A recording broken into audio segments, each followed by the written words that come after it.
Welcome to Winds of Change, brought to you by Wyoming Humanities. I am your host, Emmy DeGrappa. Winds of Change is a unique focus on the people, places, and history of Wyoming.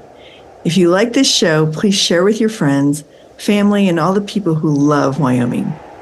To learn more about us, go to thinkwy.org. That is THINKWY for Wyoming. thinkwy.org. Now, let's celebrate the museums of Wyoming and the people who work to preserve our history and culture. Our Wyoming museums are vital to our rural communities. In the case of Wyoming, a state with many rural communities, museums play a particularly important role in preserving and sharing the history of these areas. They help to document the stories of ranchers, farmers, miners, Native American tribes, and other groups that have shaped the state's history's rich cultural heritage. By preserving and celebrating this history, rural museums contribute to the vitality and resilience of Wyoming's rural communities. Listen to the stories of the Cheyenne Frontier Days Old West Museum with their director, Morgan Marks, followed by Karina Ike, director of the Hewlett Museum, followed by Alexandra Deselms at the Meeteetse Museums. Each story shares a different perspective on their museum collections and community. Thank you for listening. Today, we are talking to Morgan Marks. She works for the Cheyenne Frontier Days Old West Museum. Welcome, Morgan. Thanks for having me. So Morgan, tell me a little bit about yourself. How long have you worked at the museum? I have worked at the Cheyenne Frontier Days Old West Museum for 7 or 8 years. When I finished my grad program, I went there as an intern and worked in every department and worked my way up to the executive director position. Oh my goodness. Well, congratulations on that. Thank you. It's a great place with a lot of good history. What was your degree in? I got my master's degree in international arts management, and it was a program that was in 3 different countries and 3 different universities, all working to give the students an international perspective. I did get my undergraduate degree in business economics and Spanish at the University of Wyoming. Excellent. So where did you grow up? I grew up in Cheyenne. My family moved to Wyoming the year I turned 11, so most of my life has been in Wyoming. So tell me about the Cheyenne Frontier Days Old West Museum. What is your mission and what kinds of programs do you do? We are a very cool place. Our mission is to cultivate a rich educational space for the diverse international community served by and rooted in the American Western legacy of Cheyenne Frontier Days, which means that we are here to tell the story of Cheyenne Frontier Days, which has shaped the perception of the West, both contemporary and the past. What is the West? What does it mean to be a human living in the West, both today and 125 plus years ago? What's especially cool about our story is Cheyenne, the town, and Cheyenne Frontier Days grew up together. There's only about a 30-year difference between the two. And it's the only place in town where you get the full story of Cheyenne and how you actually become a person living in the West. For our programs, we have a lot of educational programs. In addition to our permanent exhibits about Cheyenne Frontier Days, we put several art shows up a year. We do 3 art shows. And so we have programming in conjunction with those art shows to help local, regional, and worldwide artists to develop with our Western Spirit Art Seminar that's coming up in a couple months. We host the Cheyenne Frontier Days Western Art Show and Sale every July, which kicks off Cheyenne Frontier Days, and it is our biggest fundraiser of the year. Last year was our very first New Frontiers art show, where we're starting very contemporary Western art and making that show approachable. So art is for everybody, and we want some of the prices to reflect that art is for everybody. So these shows all have different pricing levels so that it's accessible. For our education, we do a couple different kids camps every year, an art camp, and we call it the Cow Kid Camp. And it alternates between pioneer's life and cowboy lifestyle. So similar but different, and it gives something new for the kids every year. And we have a quarterly, we call our Art Uncorked. It's our version of a wine and paint night where we have different practicing artists come and teach a different style of art. I think our upcoming one's going to be felting. So we're very broad in our definition of what art is because it's accessible for everybody and it ties in so beautifully with our exhibits. One of our biggest exhibits is carriages, and carriages in and of themselves are these beautiful pieces of art that have a very utilitarian history. What year was Cheyenne Frontier Days formed? When did it begin? Cheyenne Frontier Days began in 1897. Oh, goodness. Okay. And then when did the museum open? The museum opened in July of 1978. It was started by a group of volunteers who wanted a place to protect the carriage collection that is shared between the museum and Cheyenne Frontier Days and to tell our Western history. And over the past 40 some years, we've focused to telling the story of the American West through the lens of Cheyenne Frontier Days. So about how many people visit your museum every year? Around 50,000 visit every year.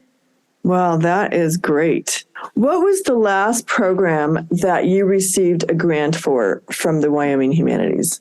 The latest grant that we received was so we can conserve a dress and a regalia of Princess Blue Waters, who was a Cheyenne Frontier Days ambassador and is this incredible woman. And her regalia was in such a delicate state that we couldn't display it. This grant allowed us to hire a professional conservator who spent a week at our building conserving the dress so that we can move it without the beadwork falling off of it.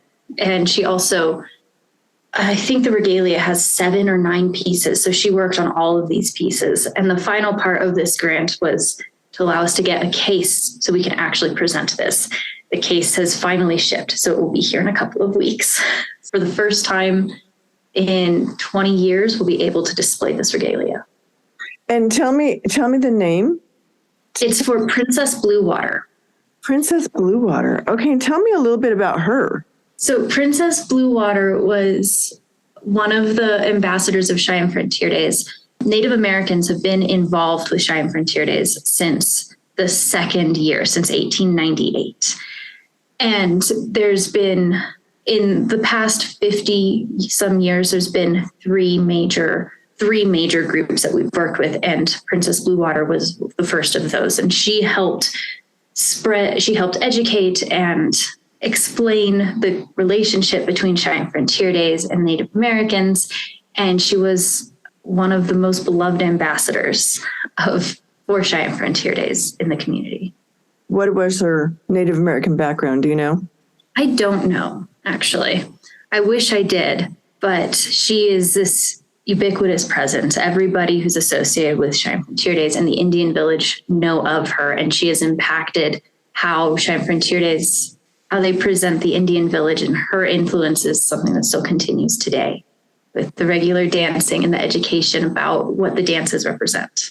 Well, I love that, Wyoming Humanities is all about preserving history. And it's interesting because our grants range from, very new contemporary documentaries to museums like yours, where you're preserving a piece of history. What's your website? Our website is oldwestmuseum.org. So how does Cheyenne Frontier Days, how do you work together with the actual event of Cheyenne Frontier Days? Do you have a communication of the kinds of things that they would like to see you preserve, or some of the historical things that are happening? Every year, I think they have a rodeo queen. Do you have any record of all the rodeo queens? We have a full record of the rodeo queens. And if you're able to visit the museum in our carriage hall, we have a banner hanging from the ceiling for every single one. We work very closely with Cheyenne Frontier Days, but we are a separate entity. They are one of our biggest sponsors and supporters, but they allow us to collect and display anything that we wish to. So we're allowed to go down any storytelling avenue we want to. Our permanent exhibit is a rough history. We rotate exhibits through and rotate artifacts through. But the general story as you go through is, why is it here? How is Cheyenne the place that made this incredible event happen? And what does it look like today? And so we take you through, I think it's 127 years this year. So we take you through 127 years of history. And then one of my favorite galleries is actually our Hall of Fame, where we recognize volunteers, contractors, entertainers, animal athletes, anything you can think of. We have a Hall of Fame for them.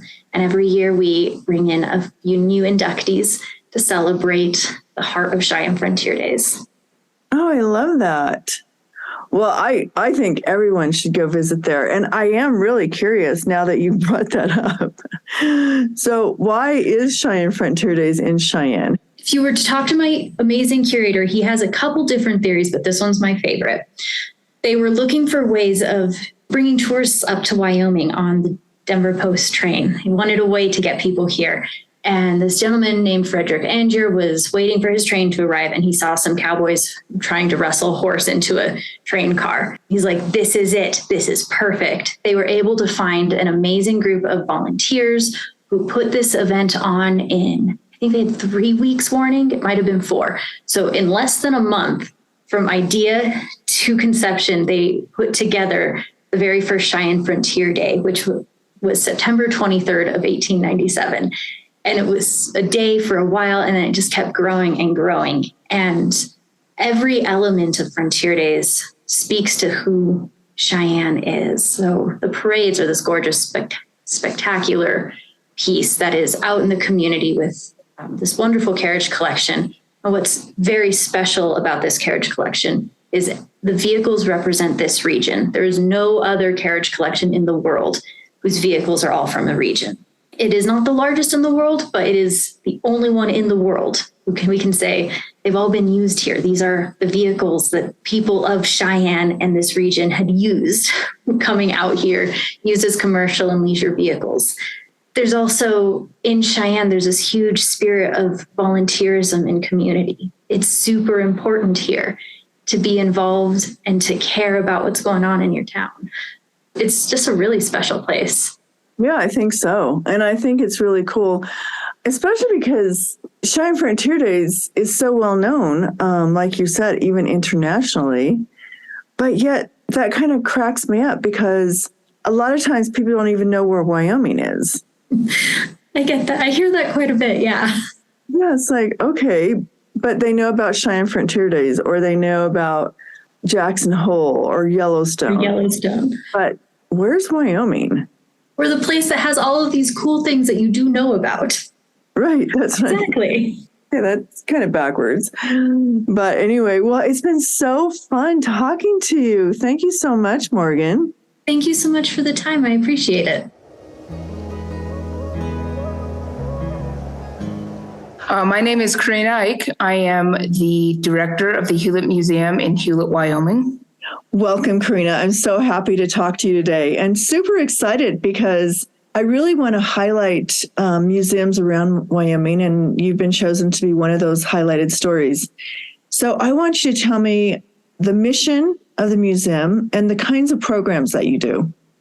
The mission of the Hewlett Museum and Art Gallery is to preserve the history and the artifacts related to that history in Hewlett and the surrounding areas. We do have little communities that sprung up throughout, the creation and settlement of this area. So they're items that are close to us in geographical proximity end up here. The programs we do, it varies, and that's the fun thing about my job. It depends on what people want. I do try to get feedback from community members and see and you never know what's going to excite people. I've had some programs I think are going to be a success, and then we have them and only a couple people show up, and then others where I have people walking out the door saying, thank you, I wish we had more like this. The ones we kind of have coming up right now, we're having a book talk from a Wyoming native, and she works out the coal mine, so that's kind of cool. And she came in one afternoon and we chatted about her background, and it's just the different people we have in Wyoming and their skills You would think I would quit being shocked by it, but I am. And I'm from Wyoming, so I don't know why it does shock me. And another program is Kylie McCormick. She's a historian out of Casper, and she's going to come and talk about suffrage in Wyoming. One of the core things we like to do when we have programs is select people who are either from Wyoming or the Black Hills region. We do like to highlight locals and the talents that they can offer. So I hope that wasn't too long-winded or out in the weeds. No, I love that. I love that. So what are some of the programs that you have received grants for from Wyoming Humanities? I don't know if they're programs per se, but a lot of the grants I've received thus far are for exhibits, and there's some programming that goes along with it in the future. One of the big ones was the grant for our children's dig pit. We actually borrowed from the Jackson Hole Children's Museum to construct this. That's where the idea originally started. And then Wyoming Humanities provided money for the pit. It features geological specimens from across the state of Wyoming. To go with it, I created there was a bunch of help. The Wyoming State Geological Survey, a local sign designer, and a friend of mine who is actually an artist all had some input for this. So I'm not going to claim I did it on my own. Typically you don't on these types of projects, but it's a map that features all of the geological places throughout Wyoming, and it has a picture that goes along with it so people can see the diversity of Wyoming. I think some people know that when they're coming to our state, but I think others do also learn like this state is big and there's a lot going on in it in a variety of ways. That is amazing. And what a great idea. Do you communicate with other museums around the state and talk about each other's programs and get ideas and have like a way to reach out to each other? So there's actually a Facebook group, and I can't remember. I think there's a specific name, and in my head, it's like I think it's Wyoming Museum Professionals, might actually be the official title. In my head, I'm just like the museum group. We use that to connect and share resources. I do like to, if I'm working on something and I think it's interesting, I'll call a museum directly just so I can talk to someone. And I do like to make connections across the state. I think it's even in this podcast, like you're a friend of a friend, like 3 people away from someone. So it's nice to make these connections because at some point you're going to run across them again. And like I said earlier, there's a lot of creativity in the state and a lot of good ideas. So if I can borrow from people or connect with others, I'm going to do that. It makes all of our museums better, and it makes that experience better for people who visit. Well, that's really true. One of the things I find most interesting, and I talked to you about it earlier, is how do these small museums really reflect the community character, and how do you curate different pieces or different shows in your museum? So there are 2 other museums in our county. We're very lucky and privileged. We have funding actually from a museum district that was voted and created by the citizens of the county. And even though each town is about 45 miles from the other, we each have our own distinct personality. And that's reflected in our museums. It's also, I think, reflected in the directors. Like we each know we have different towns that have different needs, and as directors we have to meet those needs. I also think part of that, there's a responsibility to reflect your community, not only in how you see it, but how the people living in that community view it.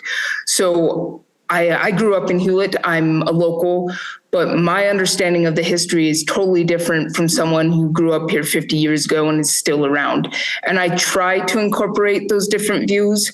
There's also like your perspective about your town's history changes as you grow older. And I want to incorporate that when I make any exhibit or I bring in different traveling exhibits or new items.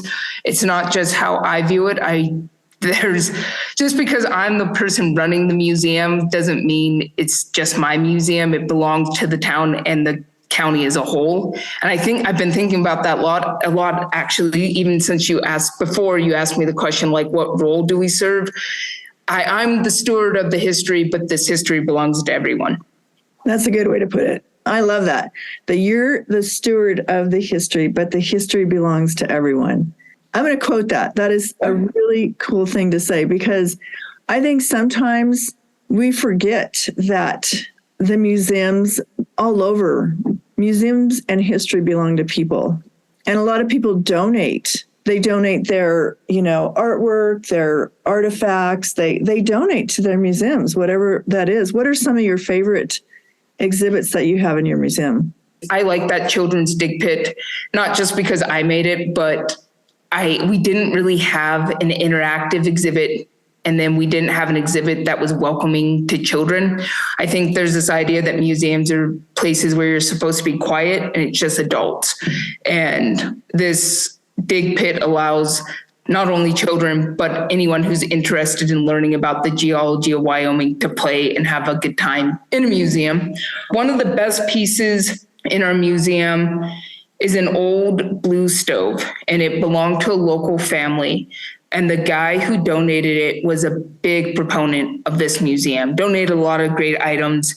And to have this cool piece that people come in and they can either, I hear a lot of stories about my grandma had a stove like this, or we have a stove now like this, and we're learning how to cook with it.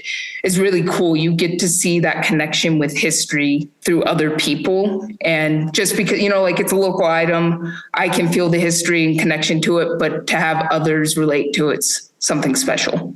Oh, absolutely. And I love that you broke that apart, that museums are for everybody. Every age should be able to go into a museum and experience it and experience history and have a connection there, and not just walk through really quietly and don't touch anything and don't have any fun here. I've had people go through whispering. I'm like, I know like the acoustics in this first part are a little loud, but I was like, you don't have to whisper. Feel free to talk and even get a little loud if you want to.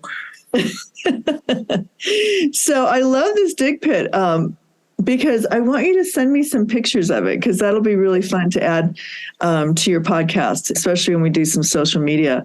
Here's something that is so interactive for any age, and bring your kids and come and experience and explore what Wyoming is all about. You said you were from Wyoming. Where did you grow up? I grew up here in Hewlett, actually. Where did you go to school?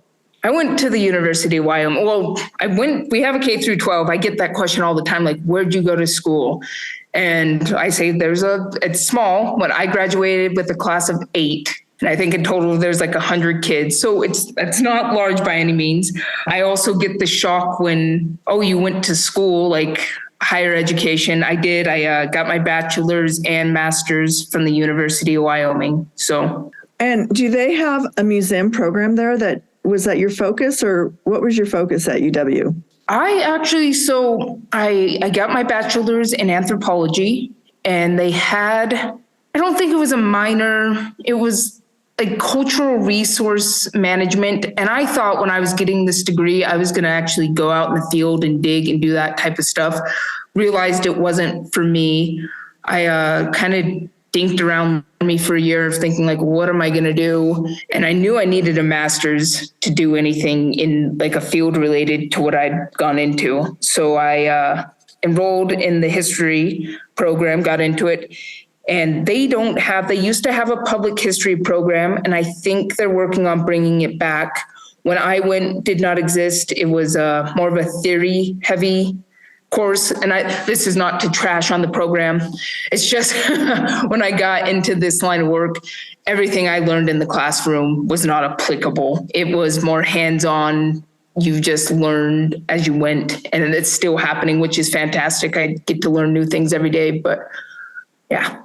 When you took a job as an executive director of a museum, were you surprised at what you had to know or what you didn't know when you first started your job, and what you feel like how far you've come in that time?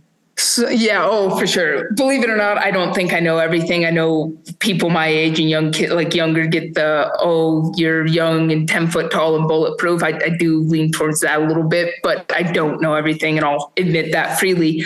There's another, like I said, there are two other museum directors in this county. I speak with one regularly, and we talked about if we could go back or if we could get more education, we would do something with business and marketing, because a lot of this job is not messing around with artifacts and setting up exhibits, which is fun. Don't get me wrong, I enjoy that, but it's more administrative, working with different entities in your community, networking, raising money for things you need, so events or programs or advertising for that matter. So it's more typical running a nonprofit is what I would imagine. It's my first like big girl job, I guess. So I've learned a lot in that regards too. Oh, I bet. And you're right. I mean, the task of getting people to walk through those doors is huge. Yeah. You know, it's one thing to have a museum, but if no one knows about it, it's like, who cares, right? Yeah. And I don't think some people realize how museums function. There's, you show up to a museum and things are set up and you kind of think that's it, but there's a lot that goes on behind the scenes. And this isn't to dunk on anyone. I asked one of my friends to be on the board, and she said, I didn't even know that was a thing. So I think that's not an issue per se, but just people don't know what they don't know. And you say that to people, it's a small town, and you kind of get the grimace and you go, yes, there's pros and cons of living in a small town or a state that doesn't have a big population, but there's also a sense of community. And if you're from Wyoming, or if you're one who moved here, you understand what it means to live in Wyoming. Like if you hang around long enough, you pick up on that. And I think there's a connection between people just living in the state. You get it. It's, even though we live in different areas and we have different perspectives, the place allows us to connect in ways that, your typical human connection. What part of, because you said there's 3 museums, what part of the Hewlett community character do you represent? And you said they all kind of serve differently. Each museum has its own unique style. What makes yours unique in and of itself? That's a fantastic question. It makes me think of 2 things.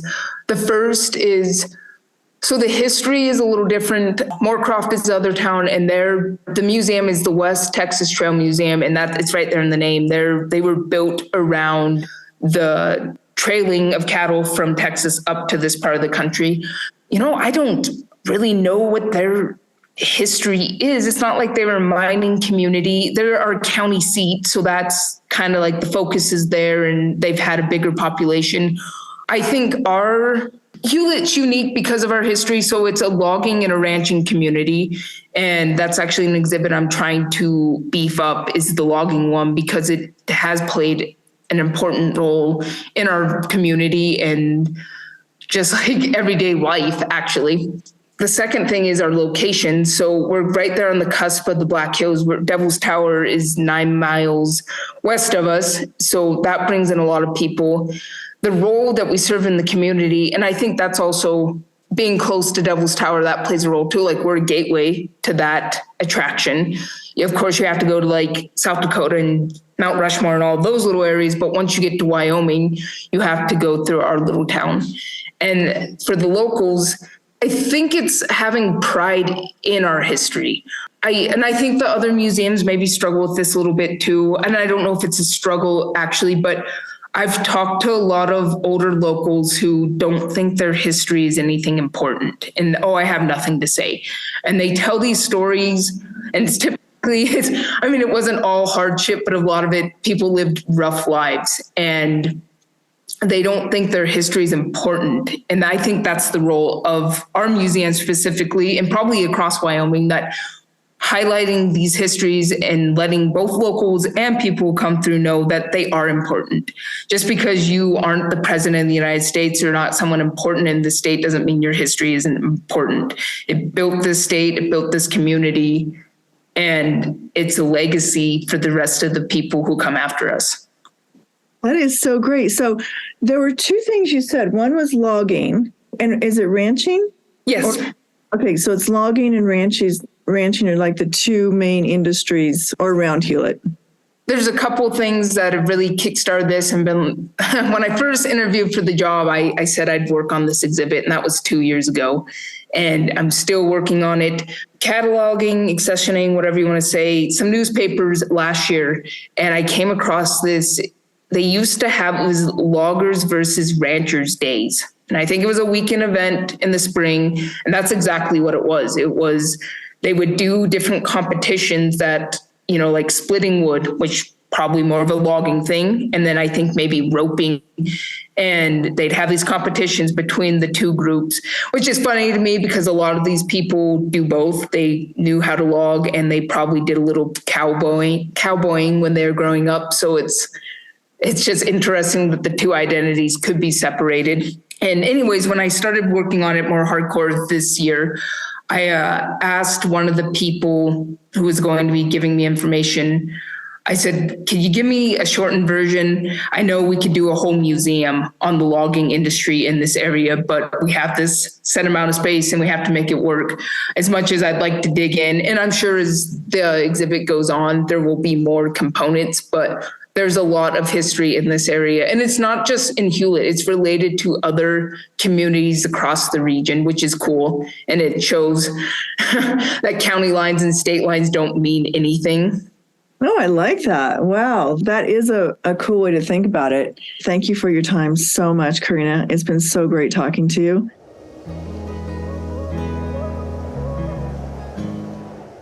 The Meeteetse Museums, or the Meeteetse Museum District, we're a special museum district. And so under that umbrella term, we have the Charles Belden Museum of Western Photography, the Meeteetse Museum, and then the First National Bank Museum. And what is the mission of the Meeteetse Museums? So we're all about sharing the history of and culture and artistic heritage and natural history of the area, both Meeteetse and a little bit of the surrounding area. So our kind of collecting mission goes basically about halfway to Cody, halfway to Thermopolis, up into the National Forest so that we can cover Kerwin and the Double D Guest Ranch. How long has the Meeteetse Museums, has it always been this collective of museums, or did they over time come together? They over time came together. It started out as the Meeteetse Museum, and it was up in the old Masonic Lodge that now has an antique store. And then they also were donated the First National Bank Museum. And so they had those two sites. And then in the 90s, the Charles Belden Museum started, where in its present site, and they had the rest of the building. And so then we were originally part of the Park County Museums, and I don't fully understand, but there was some issues there, I guess. And so then they joined with the Belden Museum and moved down to our present location, and they created the Meeteetse Museum District so that we have a mill levy and we're separate from the Park County Museums. So when you received a grant from Wyoming Humanities, and I know over the years you've received several, but tell me about this latest grant that you received. So that would be the Crossroads grant. Correct. So we used that for last year's summer programming. We called it Perspectives on the Past. And it was extra programs for the summer, and then a big oral history project and a little booklet. So we had different guest speakers come in. We had from the Windrosa Reservation, a storyteller, Willie LeClaire. There we go. We had him come up and do a talk for us. We had a stone tool napping workshop and presentation. We had a genealogy workshop that was an all-day thing. And then, of course, the oral history project that Amy Phillips, our previous director of education and programming, did a lot of. She interviewed a lot of the maybe not old timers exactly of Meeteetse, but definitely a lot of the ranchers. And she did some ranch history. And we had a remote intern who went through and double checked that our transcription software matched what they said and helped with the booklet and different things. And we partnered with Dr. Amy McKinney from Northwest College in Powell. And so she helped kind of do a final overview project of the ranches in the area and contributed to our ranch history booklet. What do you think is the impact of doing oral history projects, not products, oral history projects? I think it's a different perspective on the past. And it's something that's very interesting and important to kind of preserve because these people won't always be around and the world has changed so much and is changing. And to have those memories and those recollections, it's really helpful for us in our research and in figuring out different histories. And then it's also an important thing that it's cool to be able to hear the stories and directly from the source, from their voice. So it's just very important to be able to listen to the past, I guess. Well, the other thing I wanted to ask you about was the genealogy workshop. What did that entail? I'm always interested in genealogy. So that's why that just really caught my eye when I was reading about the whole crossover grant. I also thought what the other thing that was interesting is that you gathered these 21 interviews. And how do people listen to those interviews? Or are they available in the museum? How do you disseminate them? Amy was really good and she put together different videos on the ranches and incorporated a lot of the oral histories. And then we have the recordings in the museum that, unless someone has opted to kind of hold them back for a few years, they would be available for the public to come listen. But on our YouTube channel, we have the videos of a lot of these oral histories kind of incorporated into a big narrative history, because Amy interviewed several different members of the families of the different ranches. And so instead of having like, this is the oral history for so-and-so, we have this is the history of this ranch. It's like the Webster Ranch. Amy interviewed probably 4 to 5 members of the Webster family. And so they're all kind of incorporated in the larger Webster Ranch history. Oh, I think that's excellent. Well, tell me about you. Tell me about your role at the museum and what your background is. So I have a history major and an anthropology minor from the University of Northern Colorado, and then a master's in public history from Arizona State University. I started at the Meeteetse Museums in late 2016 as the collections manager. And then at some point, my title changed to director of collections, but it's really just the same position. It's a lot about caring for the collections, about helping to approve or disapprove, I guess, what we think should be in the collection. We don't have room for everything. So we have to be kind of choosy about what we can take, and does everything in our collection or in the building currently meet our mission? So that's a lot of my job, is doing that and taking care of the objects, helping with exhibits, helping with programs. And then over the past couple of years, I've also added interim director. So a lot of the day-to-day stuff. So tell me, in the collections, because that seems to be your area of expertise. Mm-hmm. I'm just curious, like where do these, is it artifacts? Is it art? What makes up the collection? A little bit of everything. We have historic photographs and more current photographs. We have some archival material, some copies of different things, and kind of vertical files, which are more reference files rather than a true archive. We obviously have a lot of natural history, taxidermy specimens. We are the home of the black-footed ferret. And then we do have some art collections. We do have some history artifacts and collections, textiles, historic clothing, tools, horse harnesses and saddles, and kind of feels like you name it, we probably have it. Yeah, it is. I've been there, and I think it's such an interesting museum, and there is so much to see there.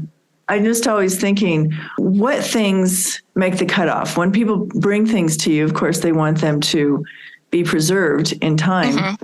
But like you said, you can't take everything. So how do you kind of make those decisions? A lot of it has to do with where the object was used or who used it or who owned it. In order for it to become part of the permanent collection, it needs to be from Meeteetse, or somebody who used to live in Meeteetse, or whose ancestors were from Meeteetse, and this is something that they got either when they left Meeteetse or when they were in Meeteetse. We do take some things for our education and property collection, which is stuff that we can use in demonstrations or that can be touched. And so those things, they're for exhibits too, but those things are things that don't have to be from Meeteetse, that we can use them a little bit more or maybe it's something that we don't have in the collection and it doesn't have that Meeteetse connection, but it's what would have been in Meeteetse. We recently got an old mail sorter, and it's actually, I think, from Crowley, but because the Meeteetse one was destroyed. So we put that in our education collection because the post office official assured us that it was what Meeteetse would have used. And the Meeteetse postmistress just told us that, yeah, we used to use this. So it's a lot of that. And then it's kind of, what do we already have in the collection? That you might have this cool image, but if we already have, or this cool newspaper clipping, but if we already have 5 of those, unless it's in absolutely stellar condition, better than what we have, we can't take it. Wow. So you do have to be pretty picky about what. Yeah. And do you also store things?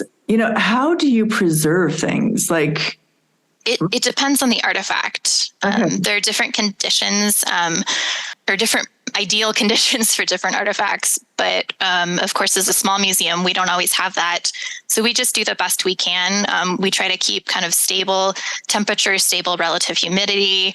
We try not to let anything get too hot or too cold, although usually it's a little better for things to get a little colder than for things to get too hot. Film and all that kind of stuff, it's fine to be a little cooler. So we just kind of have to make sure that things are cared for. We try to make sure there's not too much dust. So we try to house things in archival boxes, archival tissue, things like that to kind of help protect, or different sleeves and things like that to kind of help protect handling. And we wear gloves, things like that. So earlier you said that Meeteetse is the home of the black-footed ferret. And why is that? The black-footed ferret was thought to be extinct in the 1970s.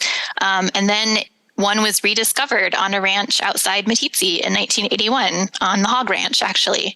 And I think we have a oral history about that. And so there's more on that. But so people came to study them and to verify that, yeah, this is a black-footed ferret. And then, of course, they ended up doing the captive breeding program that has been very successful. And so you can't really talk about the ferret without Meeteetse. How many people go through your museum every year? It's usually several hundred, 500 to 800 probably. Some years it's better than others. Obviously, COVID had an impact. What is the population right now in Meeteetse? I think it's still right around 300. And does that include all the small or the large ranches actually around Meeteetse? I don't think so. I think that's just kind of the town population that's on the sign. So it would be probably several hundred kind of on the outlying ranches. Okay. Well, is there anything else you would like people to know about Meeteetse Museums? We're happy to have visitors. And it's Meeteetse. TSE. Oh my goodness. Lots of E's. Lots of E's. Meeteetse. Yes. And what are the surrounding towns around Meeteetse? What is the closest next town? Probably Cody. Burlington is also fairly close. Going the other way, Worland and Thermopolis. Well, Wyoming is made up of all these great small towns, isn't it? Yes. It's amazing to me. It's been great talking to you. Thank you so much for your time.